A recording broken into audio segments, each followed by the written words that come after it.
আল্লাহ তাআলা বলেন قد أفلح المؤمنون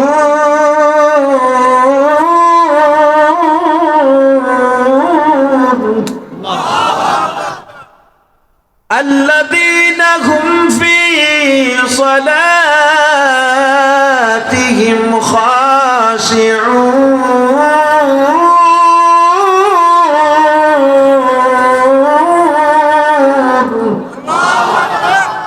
মুমিনরা সফল কোন? মুমিন যার নামাজে খুশু এবং খুজু আছে।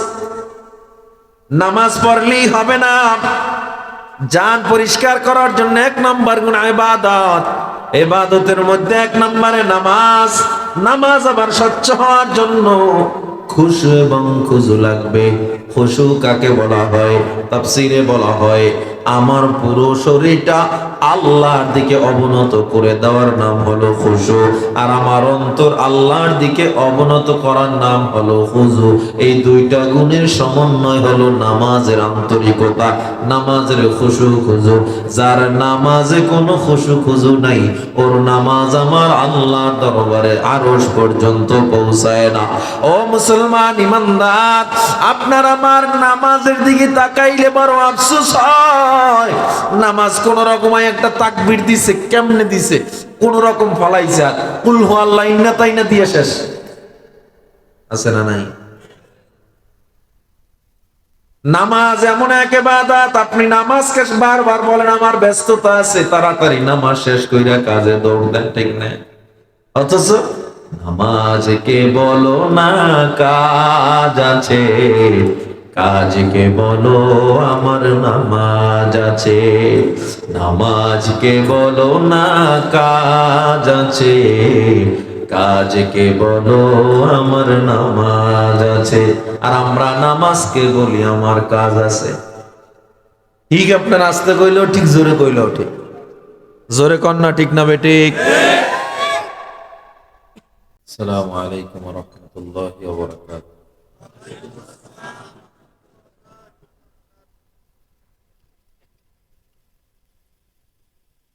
আলহামদুলিল্লাহ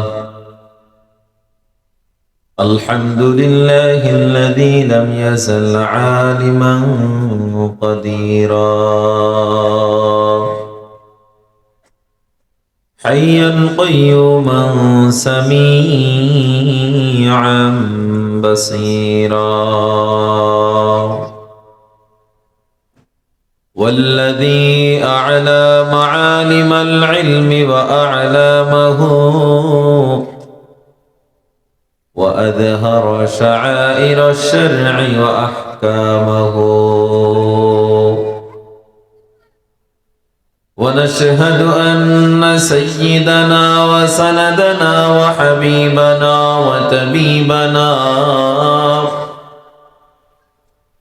وطبيب قلوبنا ومولانا محمدا عبده ورسوله الذي أرسله إلى الناس كافة بشيرا ونذيرا وداعيا إلى الله بإذنه وسراجا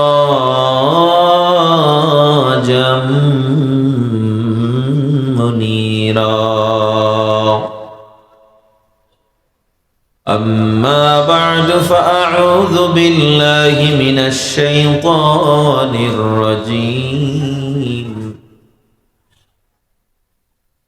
بسم الله الرحمن الرحيم إن الله اشترى من المؤمنين أنفسهم وأموالهم بأن لهم الجنة صدق الله مولانا العظيم وقال النبي صلى الله عليه وسلم لا يؤمن يؤمن أحدكم حتى أكون أحب إليه من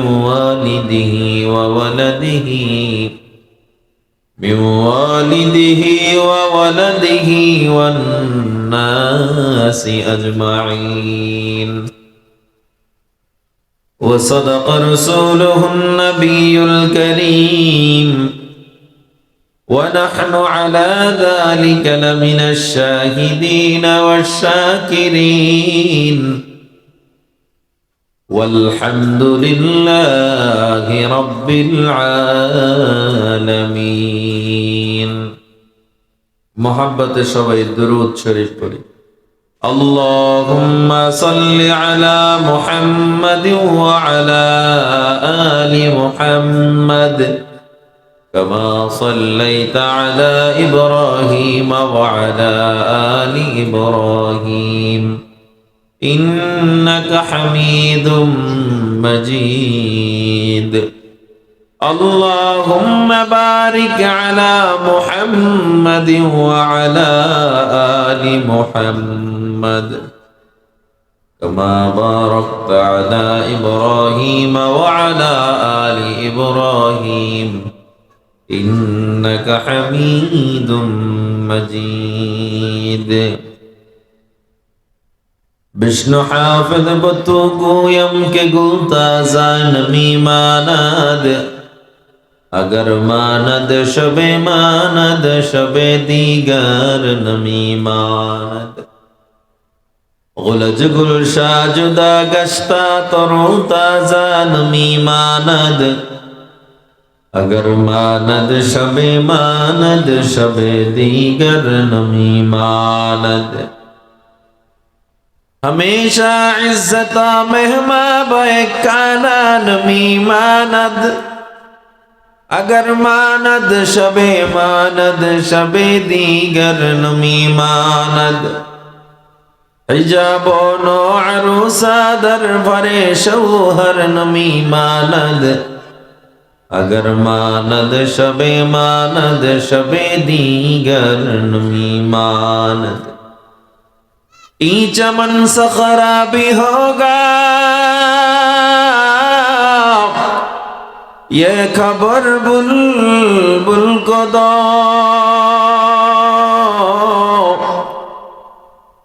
ई चमन सखरा भी होगा ये खबर बुलबुल को दो ताकि अपनी जिंदगी बेना बना अपना घर जिंदगी है अज़बराए बंदगी जिंदगी बेबंदगी शर्मिंदगी आयश अशरत के लिए दुनिया नहीं याद रख तू बंद है मेहमान नहीं ला इलाहा इल्लल्लाह ला इलाहा इल्लल्लाह ला इलाहा इल्लल्लाह ला इलाहा इल्लल्लाह ला इलाहा इल्लल्लाह ला इलाहा इल्लल्लाह मुहम्मदुर रसूलुल्लाह।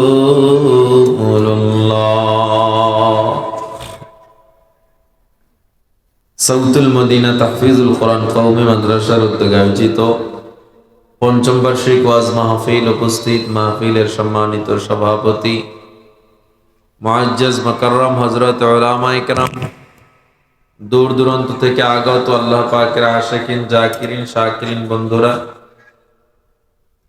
কাবিলে সদর এহতরাম হযরত উলামায়ে কেরাম পর্দার আলের মা ও বোন আল্লাহ পাকের দরবারে অসংখ্য অগণিত শুকর আদায় করছি যিনি আমাদেরকে অত্যন্ত দয়া ও মায়া করে দ্বীনের মহব্বতে আল্লাহ পাকের অত্যন্ত দয়া ও মহব্বতে আজকে এই পবিত্র মজলিস আসার তৌফিক দিয়েছেন। আল্লাহর দরবারে শুকর আদায় করি আলহামদুলিল্লাহ। ঘুমে ধরছে আপনাদের? অন্তর খুলে আল্লাহর কাছে আরেকবার শুকর আদায় করি আলহামদুলিল্লাহ। শুকর আদায় করলে লাভ না লস? সবাই বলেন। আল্লাহ তাআলা বলেন লাইন শাকারতুম লাযীদান্নাকুম, যদি শুকর আদায় করো আমি আল্লাহর নিয়ামত আরো বাড়ায় দেব। এই সবাই কোন নাই? আবার কোন? আরো একবার আবার বলেন। যারা যারা সুবহানাল্লাহ বলছেন আল্লাহ আপনাদেরকে অত্যন্ত চমৎকার কিছু পুরস্কার দিয়েছে। কি কি পুরস্কার বলবো? আল্লাহ নবী সাল্লাল্লাহু আলাইহি ওয়াসাল্লাম বলেন মান ক্বালা সুবহানাল্লাহ কুতিবাত লাহু 20 হাসানাত, কেউ যদি একবার পড়ে শুধু সুবহানাল্লাহ আমলনামায় আল্লাহ 20টা নেকি লিখে দেন, 20টা গুনাহ ঝরায়া দেন। অন্য হাদিসে আসছে 1000 নেকি আল্লাহ লিখে দেন, 1000 গুনাহ ঝরায়া দেন। এক একটা তাসবির কেমন দাম? আবু হুরায়রা রাদিয়াল্লাহু তাআলা আনহু বর্ণনা করেন তামলাউ মা বাইনাস সামাওয়াতি ওয়াল আরদ, কি পরিমাণ সওয়াব আল্লাহ দেয়। একবার কেউ যদি শুধু সুবহানাল্লাহ পড়ে আল্লাহ তাকে কেমন সওয়াব দেয় বলে, আসমান জমিনের মধ্যখানের ফাঁকা জায়গা আল্লাহ সওয়াব দিয়ে পরিপূর্ণ করে দেন। শুকর নিয়ামত নিয়ামত আফজু কুনাদ, শুকর নিয়ামত নিয়ামত আফজু কুনাদ, কুফর নিয়ামত আজকা ফাতবীরু কুনাদ। আলহামদু লিমান কদ্দার খায়রা ওয়া খাবালা, আলহামদু লিমান কদ্দার খায়রা ওয়া খাবালা, ওয়া শুকরু লিমান সাওয়ার হুসনা ওয়া জামালা, ওয়া শুকরু লিমান সাওয়ার হুসনা ওয়া জামালা। ফরদুন সামাদুন আন সিফাতিল খালক বারিউন, ফরদুন সামাদুন আন সিফাতিল খালক বারিউন, রব্বুন আযালিউল খালাকাল খালকা কামালা, রব্বুন আযালিউল খালাকাল খালকা কামালা। শুকর আদায়ের এত দাম বাজার, ছোট ছোট আমলের এত দাম। মিশকাত শরীফের শুরুর হাদিস, পয়গম্বর বলেন আল ঈমানু বিদ'উ ওয়া সাবউনা শু'বা, ফাআফদালুহা কাওলু লা ইলাহা ইল্লাল্লাহ ওয়া আদনাহা ইমাতাতুল আযা আনিত তরিক ওয়াল হায়াউ শু'বাতুম মিনাল ঈমান। ঈমানের 70টার মতো শাখা আছে। সবচেয়ে নিম্ন যেটা একেবারে 70 নম্বর শাখা কোনটা? ইমাতাতুল আযা আনিত তরিক, রাস্তায় কোনো কষ্টদায়ক বস্তু পড়ে আছে সরায়া দাও। কেন? হাদিসের শানের রুদে বলা হয় আল্লাহর কাছে কোন কাজটা প্রিয় কেউ জানে না। হতে পারে এতটুকু কাজের বিনিময় আল্লাহ তোমাকে জান্নাতের মেহমান বানায় দেবে। এর জ্বলন্ত একটা উদাহরণ নেন। আল্লাহর নবীজি সাল্লাল্লাহু আলাইহি ওয়াসাল্লাম, সবাই পড়েন সাল্লাল্লাহু আলাইহি ওয়াসাল্লাম, কোন সফর থেকে যখন ফিরতেন এসে প্রথমে আমার নবী হয়তো ওমরকে ডাক দিতেন, ওমর শুনছো আজ আমি বিশাল এক উটের পাল দেখে আসছি। আলী শুনছো আজ আমি দুম্বার পাল দেখে আসছি। এভাবে নবীজি কথা শুরু করতেন। মেরাজ থেকে নবীজি যখন ফিরছেন, পৃথিবীর ইতিহাসের সবচেয়ে দামি সফর হলো মেরাজের সফর। এমন দামি সফর, এমন অলৌকিক সফর আসে নাই, আসবেও না, সম্ভাবনাও নাই। কেমন দামি সফর? এই মেরাজের রাত্রে আল্লাহর নবীজি সাল্লাল্লাহু আলাইহি সাল্লাম যখন আল্লাহর সামনে হাজির, আল্লাহর নূর দেখে আল্লাহর নবী সিজদায় পড়ে ডাক দিলেন আত-তাহিয়াতু লিল্লাহ ওয়াস-সালাওয়াতু ওয়াত-তাইয়্যিবাত। নবীজি আমার যখন বললেন, আল্লাহ বলেন তুমি একা শুধু আমার উপরে পবিত্রতার বর্ণনা করবা, আমার উপরে তুমি আল্লাহর উপরে তুমি পবিত্রতার এত বরত্ব তুমি পাঠ করলা, আমি করব না তা কি হয়? আল্লাহ তাআলা আবার বললেন আসসালামু আলাইকা আইয়ুহান নবী ওয়া রাহমাতুল্লাহি ওয়া বারাকাতুহু। আল্লাহ আবার নবীর উপরে দুরূদ পাঠ করলেন, সুবহানাল্লাহ।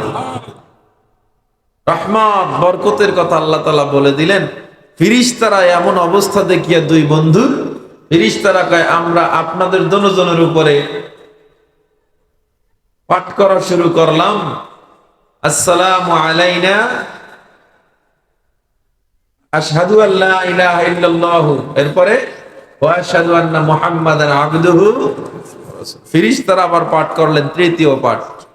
পূর্বে যে আলোচনা পেশ করলেন হাফেজ মাওলানা মুফতি রফিকুল ইসলাম সাহেব, একটা কথা বলছে, নামাজ পড়েন, আলহামদু সূরা পড়তেছেন, আপনি জানেন না কি পড়তেছেন, একদমই মাথায় নাই, তাহলে আল্লাহর লাগে আপনার কানেকশনটা একটু দুর্বল, ঠিক না?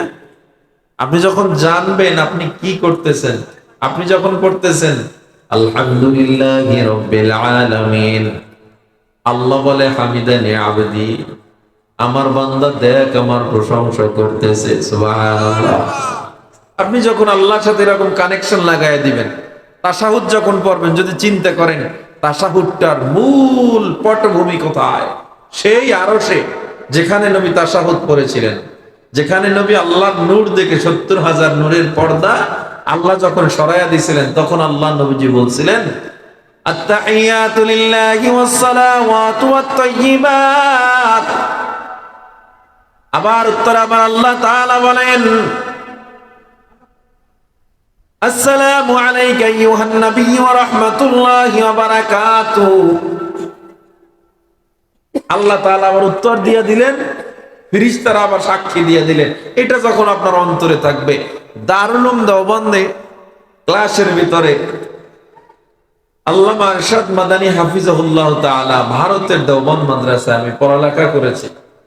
আমাদের বুখারী শরীফের দ্বিতীয় খণ্ড তখন উনি পড়াতেন, এখন প্রথম খণ্ড পড়াচ্ছেন। ওই সময় সাইদ আহমদ পালনপুরি রহমাতুল্লাহি আলাইহি তিনি মারা গেছেন কয়েক বছর আগে, তিনি প্রথম 10 পড়া পড়াইতেন। তো আমরা প্রশ্ন করছিলাম, উনি যখন নামাজের ব্যাপারে আমাদেরকে কিতাবুস সালাত পড়াচ্ছিলেন, নামাজে মনোযোগের ব্যাপারে আমাদেরকে একটা সুন্দর উপদেশ দিয়েছিলেন। আমরা যখন নামাজে দাঁড়াই, দুনিয়ার যত হিসাব কিতাব, বউ বাচ্চা, বিল্ডিং, ঘরবাড়ি সব নামাজের মধ্যে, ঠিক না? কেউ যদি বলেন যে আমার মাথায় আয় না এগুলো, আমি তার মানে আপনি বিশাল ওলি হয়ে গেছেন, আপনাদের ওয়াজের দরকার নাই, বাড়ি যেতে পারেন। কিন্তু নামাজে দাঁড়াইলেই শুধু চিন্তা, ঠিক না? অনেকে ঠিক কয় না, হুজুর নামাজে দাঁড়াই না আইব করতে, এরকম আছে না নাই? অভাব নাই, এমনই ওয়াজ শেষ কইরা বিড়ি ধরাইব, আছে না নাই? আল্লাহ তা উনি আমাদেরকে বলছিলেন নামাজে মনোযোগীর জন্য তুমি নামাজের কোন হালাতে আসো এতটুকুই শুধু স্মরণ রাখো, আর কিচ্ছু লাগবে না। আমি নামাজের কোন অবস্থায় আছি, আমার এখন নামাজে কোন রকম চলতেছে, আমি প্রথম রাকাতে আছি নাকি দ্বিতীয় রাকাতে আছি, আমি এখন আলহামদু সূরা পড়তেছি, এটার শানে নুজুল কি, আলহামদু সূরার ব্যাপারে কি কি বর্ণনা হয়েছে, এই ব্যাপারগুলো মাথায় নিয়ে আসো। কারণ কি চিন্তা করবেন দিশা পান না। এগুলো যখন বলতে থাকবেন, তাশাহুদে বসে আবার যখন চিন্তা করবেন মেরাজের কথা, প্রত্যেকটা চিন্তায় চিন্তায় আল্লাহর সাথে অটোমেটিক কানেকশন হয়ে যাবে। তাহলে আপনারা এই চিন্তা করে নামাজ পড়তে পারবেন না ইনশাআল্লাহ? কয় না? যদি কথা না কন মুনাজাত দিয়ে যামু গো ভাই, কথা কইলে কিছুক্ষণ কথা বলবো, আর যদি না কন তাইলে বলেন অল্প টাইম মুনাজাত দিয়া বিসমিল্লাহ করে চলে যাই। কথার জবাব দেওয়া যাবে? যাইবে? তাও কয় না। আল্লাহ তৌফিক দান করেন। তাহলে মেরাজ হলো এত দামি সফর, নবীজি যখন আসছেন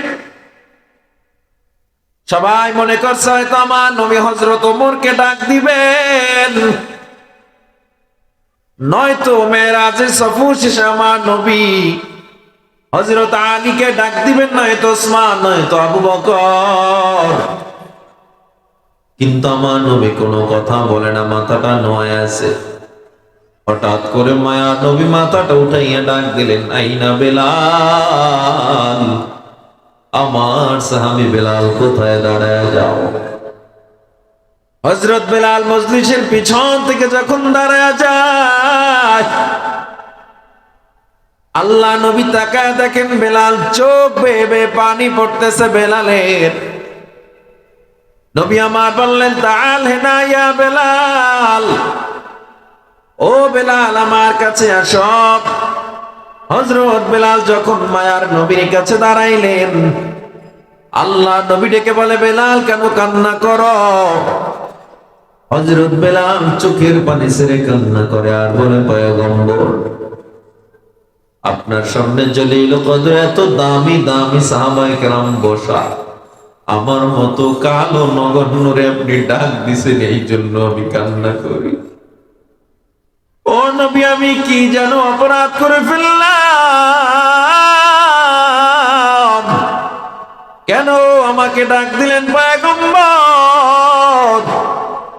আল্লাহ নবী ডেকে বলে, বেলাল তুমি কোনো অপরাধ করো নাই। আল্লাহ নবী বেলালের কোণে আঙ্গুলটা ধরে নাড়া দিয়া বলে, ও বেলাল, ইন্নী সামিতু দাফানা আলাইকা বাইনা ইয়াদাই ফিল জান্নাহ, তুমি কান্না করো, তোমার কোনো দাম নাই। আর আমি নবী বললাম, আল্লাহর কসম করে বলি বেলাল, তোমার পায়ের আওয়াজ আমি আজ মেরাজে জান্নাতে শুনতে পেয়েছি। আল্লাহু আকবার, জোরে বলেন আল্লাহু আকবার। কি এমন আমল করেছো হে বেলাল, আমার আল্লাহর জান্নাতে তোমার জমিনের পায়ের আওয়াজ চলে গেল? হযরত বেলাল বলে, পয়গম্বর, আমি ছিলাম জাহান্নামের একজন আসামি, আমার গলায় কালেমা নসি আপনি লাগাইছেন, আমি জানি না কেমনে আমার জমিনের পায়ের আওয়াজ জান্নাত পর্যন্ত চলে গেল। জিবরিল আমিন ডেকে বলে, পয়গম্বর, বেলাল তাহিয়াতুল ওযু নামে 2 রাকাত নফল নামাজ মসজিদে ঢুকে আদায় করে। এই 2 রাকাত নফল নামাজে এত আমার আল্লাহ দরবারে এত পছন্দ হয়ে গেছে, আমার আল্লাহ বেলালের জমিনের পায়ের আওয়াজ জান্নাত পর্যন্ত পৌঁছে দিছে। हर के दारात खौफ हक दर दिल मदम जन्नतुल मावाद हद ओरा मकाम। একটু বিলালের পায়ের আওয়াজ জান্নাতে গেল 2 রাকাত নফলের বিনিময়। আর আপনি আমি ছোট আমলকে আমলই মনে করি না, নফলের ওয়াজ কি করব, ফরজই পড়েন না। মান তারাকা সালাতা মুতাআম্মিদান ফাকাদ কাফার, কেউ যদি ইচ্ছা করে 1 ওয়াক্ত নামাজ ছেড়ে দেয়, সে কুফরি করলো। 1 ওয়াক্ত নামাজ ইচ্ছা করে ছেড়ে দেন। মুমিন এবং বেঈমানের মধ্যে পার্থক্য কি জানেন? হ্যাঁ, তারকুস সালাহ। আল ফারকু বাইনাল কুফরি ওয়াল মুমিন তারকুস সালাহ। মুমিন এবং কাফেরের ভিতরে পার্থক্যই হলো নামাজ পড়ে আর পড়ে না। তাহলে আপনি আমি কোন লেভেলে আছি? আপনাদের মাঝে একটা আয়াত তেলাওয়াত করেছি, এই আয়াতের আলোকেই আমি কিছু কথা বলবো। যদি ধৈর্যের সাথে শুনেন, আমলের নিয়তে শুনেন, তাহলে কিছু কথা বলবো। শোনা যাবে? আমলের নিয়তে নাকি কানসুক করবেন? আমলের নিয়তে। মাগরিব থেকে যত আলোচনা হয়েছে, যারা শোনার সৌভাগ্য হয়েছে, সব কথাগুলো আমলের নিয়তে শুনছেন তো? না শুনলে নতুন করে নিয়ত করে নেন, আখিরি মোনাজাত পর্যন্ত যে কয়টা কথা শুনবো আমলের নিয়তে শুনবো। পারবেন ইনশাআল্লাহ? আল্লাহ তাআলা বলেন, ইন্নাল্লাহা আশতারা মিনাল মুমিনিনা আনফুসাহুম ওয়া আমওয়ালাহুম বিআন্না লাহুমুল জান্নাহ। আল্লাহ তাআলা মুমিনের জান এবং মাল ক্রয় করবেন জান্নাতের বিনিময়। কিসের বিনিময়? আল্লাহ মুমিনের জান মাল ক্রয় করছেন জান্নাতের বিনিময়। আমাকে বলেন, আপনাদের এই বাজারের নাম কি? আশেপাশে কি বাজার আছে? চৌদ্দরশি বাজার। চৌদ্দরশি বাজার, চৌদ্দরশি বাজারে যাইয়া ক্রেতারা কেউ পচা মাছ কিনে, কেউ ভালো মাছ কিনে, কেউ বিশাল মাছটা ছাড়া কিনে না, আছে না নাই? কেউ সরিষার তেল দিয়ে খানা খায়, কেউ পাম তেল দিয়েও খায়, আছে না নাই? কেউ আছে ঘানিতে ভাঙা সরিষার তেল ছাড়া খায় না। লেভেল যত বাড়বে তার কোয়ালিটি তত হাই, তার পোশাকের, তার খাবারের কোয়ালিটি মান তত উচ্চ লেভেলে। প্রধানমন্ত্রী লেভেলের খানা আরো বেশি এক্সপেন্সিভ, বেশি দামি, বেশি চিন্তা করে খায়, ঠিক না? এখন ক্রেতা যদি হয় স্বয়ং আল্লাহ, উনি কেমন মাল কিনবেন একটু চিন্তা করেন। আল্লাহ কি পচা মাছ কিনবেন? আল্লাহ কয় তোর জান আমি কিনবো, মাল কিনবো। আমাকে বলেন তো, জান যদি পচা হয়, 2 নাম্বার হয়, ভাইরাসওয়ালা হয়, এই জান আল্লাহ কিনবেন? আল্লাহ কয় আমি আল্লাহ ক্রেতা যেমন, মালটাও কিনবো তেমন। আল্লাহ কয় আমি মুমিনের জান এবং মাল কিনবো। এবার আসেন, বাজারে যখন আপনি ডাল চাল কিনলেন, বিনিময় কি দিলেন? সবাই বলেন টাকা। আপনি যদি টাকা না দিয়ে 1 কেজি স্বর্ণ দিয়ে দেন, খুশি হইব না বেজার হইব? উদা খুশি, দোকান বাড়ি বন্ধ করে বাড়ি না বিদেশ চলে যাবে। 1 কেজি স্বর্ণের যে দাম দেয় আর থাকবো না, দুদক ধরবে। তাইলে এত খুশি, 1 কেজি স্বর্ণ যদি দেন, একটা ইট কয় কেজি? 2.5 কেজি। কয় কেজি? দুনিয়ার ইট আর জান্নাতের ইট কি এক?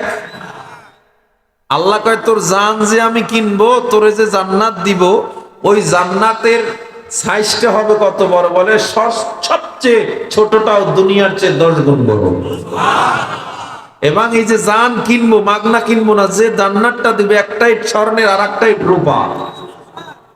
এই জান্নাতে তাজরি মিন তাহতিহাল আনহার, যেখানে নহর প্রবাহিত হবে, মধুর নহর, দুধের নহর, পানির নহর। যেই ফল দিব, একটা ফলে 70 রকমের মজা থাকবে, 70 রকমের ঘ্রাণ থাকবে। খালিদিনা ফিহা আবাদা, যারা সেখানে থাকবে তো থাকবে চিরকাল, আর বের হবে না, ঠিক না? আর আপনার স্বর্ণ শেষ, 1 কেজি দিলেও শেষ। আল্লাহ কয় তোর জান যদি স্বচ্ছ হয়, আমি যদি কিনি, ওই জান এমন উপহার দিব যে এইটা আর কোনোদিন পুরান হবে না, এমন জান্নাত দিব। আল্লাহ কিনবেন আমাদের জানটা। আমাকে বলেন, এই যে প্রোডাক্ট, আমাদের যে জান আল্লাহর কাছে বিক্রি করব, এই বিক্রি করার জন্য আমাদের এই জানে যদি ভেজাল থাকে, আল্লাহ কিনবেন? এবার আমাদের আত্মশুদ্ধি করতে হবে, জান পরিষ্কার করতে হবে। এটাই আমাদের আজকের আলোচ্য বিষয়, অন্তর পরিষ্কার করার কি কি গুণ লাগবে। তাফসীরে ইবনে কাসীর আল্লামা রাইসুল মুফাসসিরিন ইবনে আব্বাস রাদিয়াল্লাহু তাআলা উল্লেখ করেন, 2টা গুণ লাগবে মুমিনের। কয়টা গুণ? 1 নাম্বার হলো ইবাদতে কুল্লিয়া, জান স্বচ্ছ করার জন্য আল্লাহর কাছে বিক্রি করার ওই পরিমাণ মান সম্পন্ন করতে 1 নাম্বার যে গুণটা লাগবে, ওটা হলো নির্ভেজাল ইবাদত। নির্ভেজাল। এখন আসেন, জান আল্লাহর কাছে দিব ইবাদতের বিনিময়ে, ইবাদতটা আবার কেমন হওয়া চাই? এটার কি কোনো মানদণ্ড নাই? ইবাদতের মধ্যে 1 নম্বরে নামাজ। এবার আসেন, নামাজ কাকে বলা হয়? কেমন নামাজ? ইন্নাস সালাতা তানহা আনিল ফাহশাই ওয়াল মুনকার। যার নামাজ ভালো তার সব কিন্তু ভালো, ঠিক কিনা? যার নামাজ যত ভালো, আল্লামা ইবনে হাজার আসকালানী রাহমাতুল্লাহ আলাইহি বলেন, যার নামাজ যত ভালো তার ব্যবহার তত ভালো, যার নামাজ যত ভালো তার আল্লাহর সাথে কানেকশন তার তত ভালো। সুবহানাল্লাহ। নামাজ যত ভালো, যার নামাজ যত বেশি এটা বলে নাই কিন্তু, যার নামাজ যত। আর ভালো হওয়ার জন্য 2টা শর্ত আছে। কয়টা? আল্লাহ তাআলা বলেন, قد أفلح المؤمنون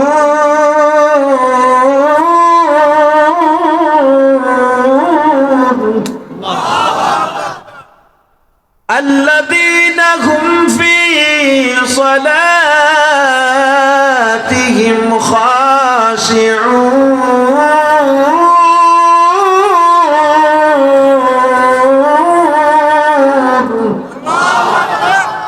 মুমিনরা সফল কোন? মুমিন যার নামাজে খুশু এবং খুজু আছে।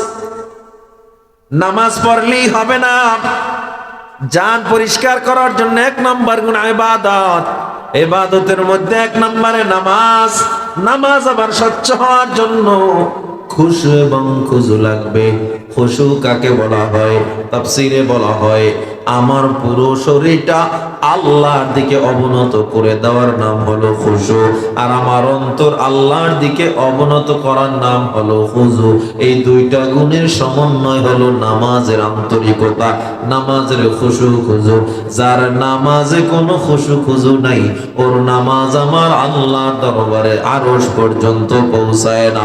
ও মুসলমান ইমানদার, আপনার আমার নামাজের দিকে তাকাইলে বড় আফসোস হয়। নামাজ কোন রকম একটা তাকবীর দিছে, কেমনে দিছে, কোন রকম ফলাইছে, আর কুল হু আল্লাহ ইন্না তাইনা দিয়ে শেষ। আছে না নাই? নামাজ এমন এক ইবাদত, আপনি নামাজকে বারবার বলেন আমার ব্যস্ততা আছে, তাড়াতাড়ি নামাজ শেষ কইরা কাজে দৌড় দেন, ঠিক না?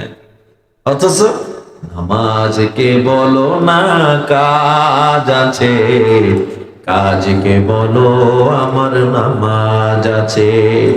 নামাজকে বলো না কাজ আছে, কাজকে বলো আমার নামাজ আছে। আর আমরা নামাজকে বলি আমার কাজ আছে। ঠিক আপনার আস্তে কইলেও ঠিক, জোরে কইলেও ঠিক। জোরে কন্যা ঠিক না বেঠিক? আবু সাঈদ খুদরি রাদিয়াল্লাহু তাআলা আনহু বলেন, যার কিরাত যত লম্বা সে তত আল্লাহর নৈকট্যের পসিবিলিটি তার তত বেশি, আল্লাহর সাথে কানেকশন হওয়ার পসিবিলিটি তার তত বেশি। আল্লাহর নবী সাল্লাল্লাহু আলাইহি সাল্লাম জান্নাতি না জাহান্নামী? নাউজুবিল্লাহ, নিঃসন্দেহে জান্নাতি। এরপরে মায়ার নবী নামাজে যখন দাঁড়ায় যাইতেন, আম্মা জান আয়েশা বলে আল্লাহ নবীকে দেখতাম এশারের সময় যায় নামাজে দাঁড়াইছে, ফজর হয়ে গেছে, আমার নবী এখনো নামাজে দাঁড়ানো। এমন হইছে আমার নবী তেলাওয়াত করতে করতে আলে ইমরান শেষ করে ফেলছে, আমার নবী সূরা নিসা শেষ করে ফেলছে, পাও ফুলে মোটা হয়ে যাইতো। একটু জোরে জোরে কোন আল্লাহু আকবার। অথচ নবী আমার নিঃসন্দেহে জান্নাতি মানুষ। এরপরেও নবী নামাজের মধ্যে হযরত উবাই ইবনে হারিস ইবনে উবাইদা রাদিয়াল্লাহু তাআলা নূর হাদিসে আসছে, তিনি যখন নামাজে দাঁড়াইতেন তিনি বর্ণনা করে যে গায়ে পাখি এসে বসতো, মনে করতো গাছ দাঁড়ায় রয়েছে। পাখি এসে বসতো, চিন্তাও করতো না যে আমাকে মনে হয় তারা ধরে ফেলবে, আর এটি মানুষ না গাছ, এত স্থির হয়ে তারা দাঁড়াইতো। ইবাদতের মধ্যে 1 নম্বরে নামাজ, এরপরে রোজা, পর্দা, হজ, যাকাত, এগুলো সব মৌলিক ইবাদত। এবার আমারে জবাব দেন, আপনার নামাজ ভালো, রোজা ভালো, হজ ভালো, যাকাত ভালো, সব ঠিকঠাক, শুধু একটু সমস্যা, সুদ খায়। ইহারে সুদ খায়, আসেনি? সব কি আছে? সব ঠিক আছে না কিছু নাই? সব শেষ। সুদের 70টা গুনাহ, কয়টা? সবচেয়ে ছোট গুনাহ মায়ের সাথে জিনা করার কথা। নাউজুবিল্লাহ বলেন। হুজুর আমি তো তাহাজ্জুদ পড়ি, আমি তো ইশরাক ওয়া বিনচাত পড়ি, আমার ইবাদতের কোনো কমতি নাই, আমি এত বড় আল্লাহ ওয়ালা, 40 বার আমি হজ করেছি, আমার মতো বড় হাজী সাহেব আমার এলাকায় কেউ নাই, আমার মতো বড় আলেম কেউ নাই, আমার মতো বড় তাবলীগ ওয়ালা কেউ নাই, আমার মতো বড় পীর মুরিদ কেউ নাই, কিন্তু আপনি যে লোন নামাইছেন কেউ কি জানে না?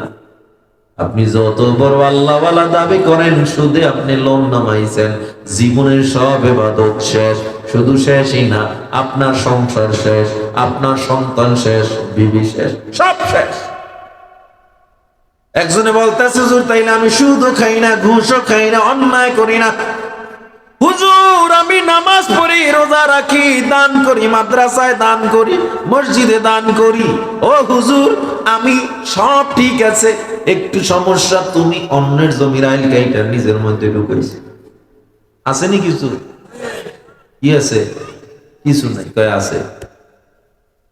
এমন লোক আছে না নাই? সব ঠিক আছে, আর একজনের জমি দেখে লোভ সামলাইতে পারে না, কোদাল দিয়ে নিজের মধ্যে ঢুকাই এনেছে। কোন ইবাদতের মূল্য আছে? আরো জোরে বলেন। কেমন মুসলমান তুমি, কেমন মুসলমান, নামাজের সাথে নাই পরিচয়, মানো না কোরআন, তুমি কেমন মুসলমান। তুমি রমজান এলে রাখো না রোজা, দিনকে করো আঘাত, পয়সা করি নাই তো অভাব, দাও না তো যাকাত। তুমি রমজান এলে রাখো না রোজা, দিনকে করো আঘাত, পয়সা করি নাই তো অভাব, দাও না তো যাকাত। তুমি ইমানদারির বড়াই করো নাই তোমার ঈমান, তুমি কেমন মুসলমান, কেমন মুসলমান, তুমি কেমন মুসলমান। ঠিক কি না জোরে বলেন? বিশাল বড়াই, বড়াই কয় হুজুর ডায়াবেটিসের লেগে একটু রোজাটা রাখতে পারি না। আছে না নাই? এমন লোক আপনাদের এই স্বরূপকাঠিতে নাই? হ্যাঁ, স্বরূপকাঠিতে থাকলেও চৌদ্দ রশিতে নাই। আছে? আল্লাহ আমাদের হেফাজত করেন, বলেন আমিন। ও মুসলমান ইমানদার, অন্তরকে পরিষ্কার করার জন্য ইবাদত লাগবে। এক নম্বর ইবাদত নামাজ। নামাজ আপনার ঠিক আছে, রোজা ঠিক আছে, হজ যাকাত পর্দা সব ঠিক আছে, কিন্তু মা বাবার হক আদায় করেন না, মা বাবার সাথে ভালো ব্যবহার করেন না, আপনার এই কোনো ইবাদতের মূল্য আল্লাহর কাছে নাই। বুঝছেন আলোচনা? আপনি নামাজি হইলেই কিন্তু হবে না। আমি একজন আলেম, আমি মুফতি, আমি বক্তা, আমি শাইখুল হাদিস, কিন্তু আমার আমল নাই। কিন্তু একজন রিকশাওয়ালা যদি আমল করে, আমার চেয়ে কোটি কোটি শাইখুল হাদিসের চেয়েও রিকশাওয়ালার দাম আল্লাহর দরবারে বেশি। কেন? সে আমল করে। মা বাবার খেদমত করেন না, এমন লোক আছে না নাই? ওই কাবায় গিয়া যত তওয়াফ করো, সাই করো, মিনা মুজদালিফায় দৌড়াও, পাথর মারো, আর তুমি এত কষ্ট করে দান সদকা করো, মা বাবাকে যদি বেজার রাখো, আল্লাহর নবী বলে তোমার এই সওয়াব কোন নেক আল্লাহর আরশে পৌঁছায় না। আল্লাহর আরশে আপনার সওয়াব পৌঁছায় না। আল্লাহ নবী বলেন মা বাবার দোয়ার মধ্যে আল্লাহ তাআলা কোনো পর্দা রাখেন না। মা বাবা যখন সন্তানের জন্য দোয়া করে, আল্লাহ সাথে সাথে আরশ পর্যন্ত পৌঁছে দেয়। মায়ে যখন দোয়া করে, চলে যায় আরশ পরে, সাথে সাথে কবুল হয়ে ফল দেখিতে পাও। মায়ের দোয়া লও হে মুমিন, মায়ের দোয়া লও, মায়ের দোয়া লও হে মুমিন, মায়ের দোয়া লও। বিপদে পড়বে না তুমি যখন যেথায় যাও, মায়ের দোয়া লও হে মুমিন, মায়ের দোয়া লও, মায়ের দোয়া লও হে মুমিন, মায়ের দোয়া লও। আমার নামাজ ঠিক আছে, আমার রোজা সব ঠিক আছে, কিন্তু মা বাবার হক আমি আদায় করি না।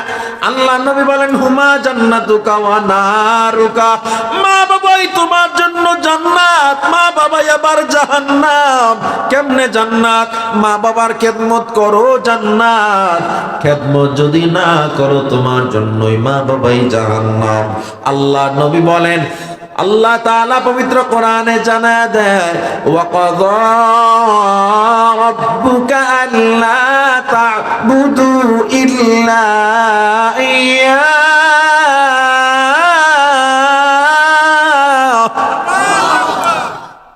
আল্লা তা'বুদু ইল্লা ইয়্যাহু ওয়া বিল ওয়ালিদাইনি ইহসানা।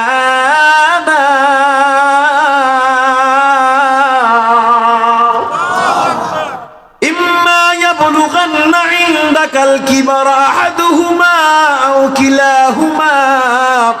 ফালা তাকুল লাহুমা উফফিন ওয়ালা তানহারহুমা ওয়া কুল লাহুমা কওলান কারীমা। আল্লাহ তাআলা বলেন মা বাবার সাথে কেমন ব্যবহার হওয়া চাই। ফালা তাকুল লাহুমা উফ, মা বাবা তোমার কিছু বলছে তুমি জবাবে উফ এটাও বলতে পারবে না। আর এমন সন্তান দুনিয়ায় পাওয়া যায় মা বাবার গায়ে হাত তুলে আছে না নাই? মা বাবাকে বৃদ্ধাশ্রমে রাখে আছে না নাই? অথচ মা বাবার ব্যাপারে আমার নবী কত কঠিন কঠিন হাদিস বলে গিয়েছে। আল্লাহ নবী বলেন বাবার ব্যাপারে, আল্লাহ নবী বলেন আন ইবনে ওমর আনিন নবী সাল্লাল্লাহু আলাইহি ওয়াসাল্লাম قال رضا الرب في رضا الوالد وسخط الرب في سخط الوالد। যেই সন্তানের উপরে বাবা খুশি থাকে ওই সন্তানের উপরে আল্লাহও খুশি হয়ে যায়। সুবহানাল্লাহ। না কষ্ট হয় আপনাদের? আলোচনা একটু চলবে। আল্লাহ নবী বলেন যেই সন্তানের উপরে বাবা খুশি ওই সন্তানের উপরে আল্লাহও খুশি হয়ে যায়। যেই সন্তানের উপরে বাবা বেজার ওই সন্তানের উপরে আল্লাহও বেজার হয়ে যায়। তাইলে বাবার দাম আছে না নাই? মায়ের ব্যাপারে পয়গম্বর বলেন ইদা জাআ রাজুলুন ইলা রাসূলিল্লাহি সাল্লাল্লাহু আলাইহি ওয়াসাল্লাম ফাকালা ইয়া রাসূলুল্লাহ মান আহাক্কু বিহুসনিন সাহাবাতি। ও নবী আমার, একজন আগন্তুক এসে বলে পয়গম্বর মা বাবার মধ্যে কে আমার বেশি সহদর হবে, কে আমার বেশি কাছের হবে? ক্বালা উম্মুকা, আমার নবী বলেন তোমার মা। ক্বালা সুম্মা মান, নবী এরপরে কে? ক্বালা উম্মুকা, নবী আবার বলে তোমার মা। ক্বালা সুম্মা মান, নবী এরপরে কে? ক্বালা উম্মুকা, নবী আবার বলে তোমার মা। কয়বার? ক্বালা সুম্মা মান ইয়া হাবিবাল্লাহ। ও নবী এরপরে কে? নবী চতুর্থবারে গিয়া বলেন আবাকা, তোমার বাবা। তাইলে মায়ের নাম কয়বার? বাবার নাম কয়বার? তার মানে বাবার দাম অনেক বেশি, অনেক কম, মায়ের দাম অনেক বেশি। না না না না, হাদিসের শানে উরুদে বলা হয় মায়ের নাম তিনবার বলার পিছনে আমার নবীর তিনটা কারণ থাকতে পারে। যদি মায়ের দাম বেশি হইতই নবীর তিনবার বলার প্রয়োজন ছিল না, বলতো একবার হা তোমার মা সবার আগে। কিন্তু নবী তিনবার কেন বলছে? তিনটা কারণ এখানে উল্লেখ করা হয়েছে। তিনটা কষ্ট মা দুনিয়ায় সহ্য করে, দুনিয়ার কোন বাবারা সেই কষ্ট সহ্য করে না। যেই কারণে আমার নবী তিনবার মায়ের নাম বলেছে। এক নম্বরে কষ্ট, গর্ভধারণের কষ্ট। এত কষ্ট দুনিয়ার কোন পুরুষরা সহ্য করে না। তুমি আমি যখন গর্ভে ছিলাম ওই গভীর রাত ঘরের মানুষ ঘুমায় গেছে, মা ঘুমাইতে পারে নাই যন্ত্রণায়। এমন হইছে মা খানা খেতে বসছে, মায়ের পেটে এত যন্ত্রণা, আমরা পেটে লাথি দিয়েছি, মা ঘুমাইতে পারে না, খাটে গড়াগড়ি করছি। এই কষ্ট দুনিয়ার কোনো বাবারা সহ্য করে না। তোমার আমার পেটে 1 কেজি 2 কেজি যদি 2টা ইট বেঁধে দেওয়া হয়, একদিন 2 দিনের বেশি রাখতে পারবো না। আর 9 মাস 10 মাস পর্যন্ত তোমায় আমায় মা রাখলো, এই ঋণ কোনোদিন শোধ করা যাবে না। এদিকে তাকে আমার নবী 1 নম্বরে মায়ের নাম বলছে। দ্বিতীয় নম্বরে কেন নবী মায়ের নাম বলল? প্রসব বেদনার কষ্ট, লেবার পেইন, এত ভয়ঙ্কর মারাত্মক কষ্ট। চিকিৎসা বিজ্ঞান বলে কোন মানুষের ব্যথা যদি 40 ইউনিট হয় ওই মানুষ দুনিয়ার জমিনে আর বেঁচে থাকতে পারে না। কিন্তু তুমি আমি যখন দুনিয়াতে আসছি মায়ের ব্যথা ছিল 56 ইউনিটেরও বেশি। আল্লাহু আকবার। 56 ইউনিট ব্যথা মা সহ্য করলো। এরপরেও ইতিহাস পাওয়া যায় না মা রাগ করে কোন সন্তানকে ছুঁড়ে ফেলে দিয়েছে। বিজ্ঞান বলে, সায়েন্টিস্টরা বলে এত কষ্ট সহ্য করা কোনো মানুষের পক্ষে সম্ভব না। কিন্তু মা কষ্ট সহ্য করলো। কষ্ট সহ্য করে মা এরপরে দেখবেন মা সন্তানের চেহারার দিকে তাকাইয়া নিমিষে সব ব্যথা ভুলে যায়, ঠিক কিনা? জীবনের মূল কষ্ট মায়ের প্রসব বেদনায়, সাত আসমান সাত জমিন তখন মায়েরই মাথায়। আমার সুন্দর মুখ দেখে মায়ের, আমার সুন্দর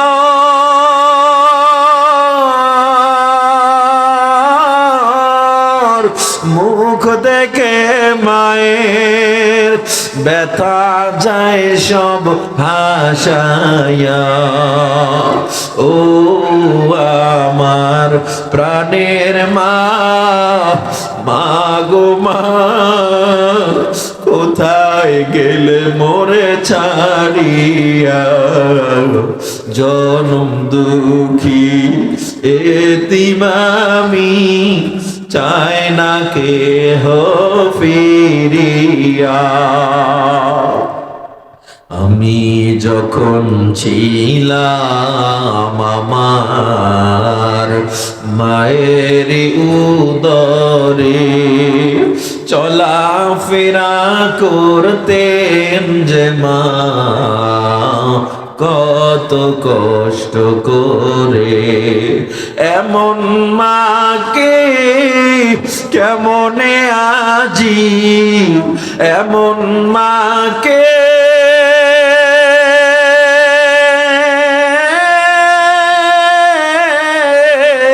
কেমনে আজি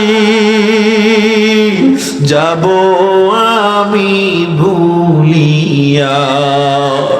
ও আমার প্রাণের মা, মা গো মা, কোথায় গেলে মোরে ছাড়িয়া? জনম দুঃখী এতিম আমি, চায় না কেহ ফিরিয়া। খিদমতে মাদার পেদর কুন সুবহ শাম, তাকে বাসি দর্দ আলম নে কোনা।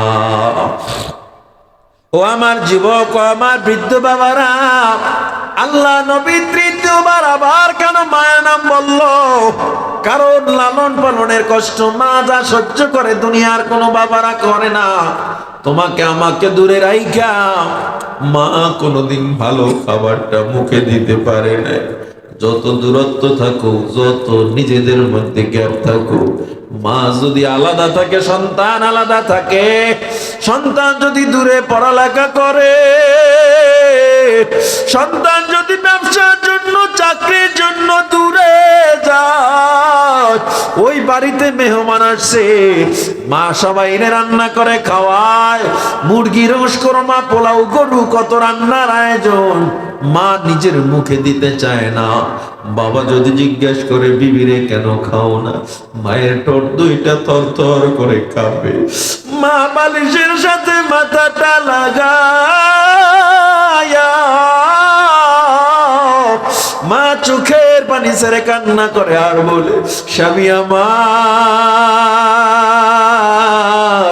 আমি কেমনে খাবো? আমার বুকের মানিকটা তো দূরে, আমি কেমনে মুখে দিব?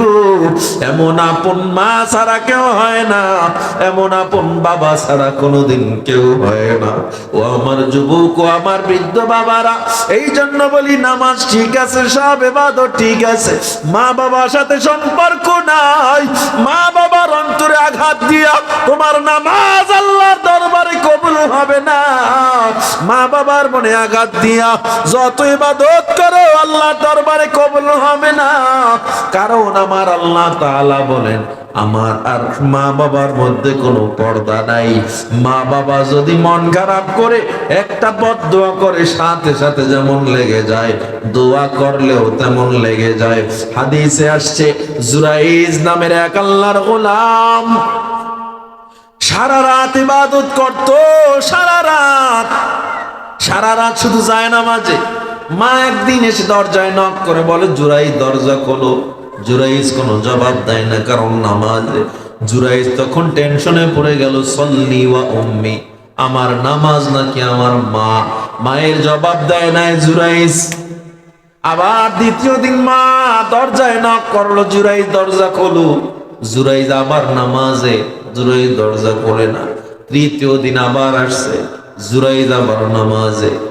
মা টাইম চেঞ্জ করে আসছে, কিন্তু জুরাইজ তো সবসময় নামাজে। মায়ের মনটা খারাপ হয়ে গেল, মায়ের মুখ থেকে বদদোয়া বের হয়ে গেল। মায়ের মুখ দেখতে চাও না, আল্লাহ জানো তোকে বেশ্যার মুখ দেখায়। কার মুখ দেখায়? কিছুদিন পর এলাকায় একজন যারো সন্তান জন্ম নিল। এলাকায় শোরগোল পড়ে গেল। ওই মহিলাকে গিয়া বলে, তোমার স্বামী নাই, তুমি সন্তান কই পাইলা? বলে, জুরাইজ এই সন্তানের বাবা। নাউজুবিল্লাহ। মানুষগুলো জুরাইজকে এত ভালোবাসতো, এত সমাদর করত, এত সবাই শ্রদ্ধা করত। এলাকার এত বড় পীর, মানুষ যার জন্য সবসময় গর্ব করত, আজ জুরাইজের ইবাদত খানায় বাড়িতে গিয়া ঢিল মারে, পাথর মারে। হাদিসে আসছে এমনকি তার গায়ে আঘাত করছে। জুরাইজ চোখের পানি ছেড়ে কান্না করে আর বলে, ভাই কি আমার অপরাধ, তোমরা আমায় কেন মারতেছো?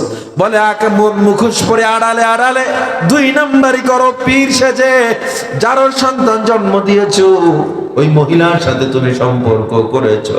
জুরাইজ আল্লাহর দিকে তাকাইয়া চোখের পানি ছেড়ে দিছে, আর ডাক দিয়া বলে, আল্লাহ তুমি তোমার জুরাইজকে চিনো। ও আল্লাহ, কোনো ভুল হলে তুমি আমারে ক্ষমা করে দাও।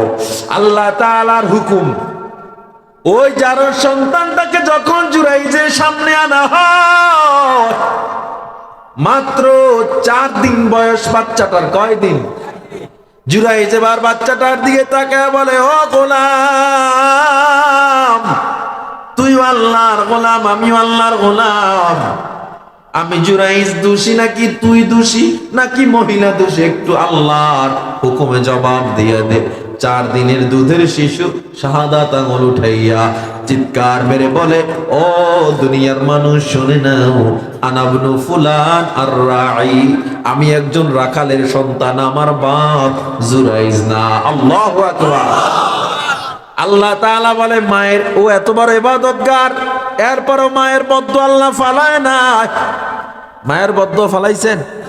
এত বড় আল্লাহর ওলি, বদ্দুয়া লেগে গেছে, কিন্তু আল্লাহর জন্য যে ইবাদত করছে, আল্লাহ তাকে আবার তওবার কারণে হেফাজত করেছে। তওবার কারণে আবার কি করছে? হেফাজত করে ফেলেছে। এজন্য বলি ভাই, যত ইবাদত করেন, অন্তর স্বচ্ছ করতে চান, সব ইবাদতের পাশাপাশি এই মা বাবার খেদমত লাগবে। পারবেন তো ইনশাআল্লাহ? আল্লাহ তৌফিক দান করেন। মা বাবার জন্য সবসময় কি পড়বেন? রব্বির হামহুমা কামা রব্বায়ানি সগীরা, রব্বির হামহুমা কামা রব্বায়ানি সগীরা। পারবেন তো ইনশাআল্লাহ? যার মা বাবা বেঁচে আছে, আপনার জন্য জান্নাত কামাইয়ের এখনো বড় সুযোগ আছে। আর যার নাই, দোয়া তো করা যায়, যায় না? মা বাবার জন্য সন্তানের দোয়া যেমন পাওয়ারফুল, সন্তানের জন্য মা বাবার দোয়া তেমন পাওয়ারফুল। পারা যাবে ইনশাআল্লাহ।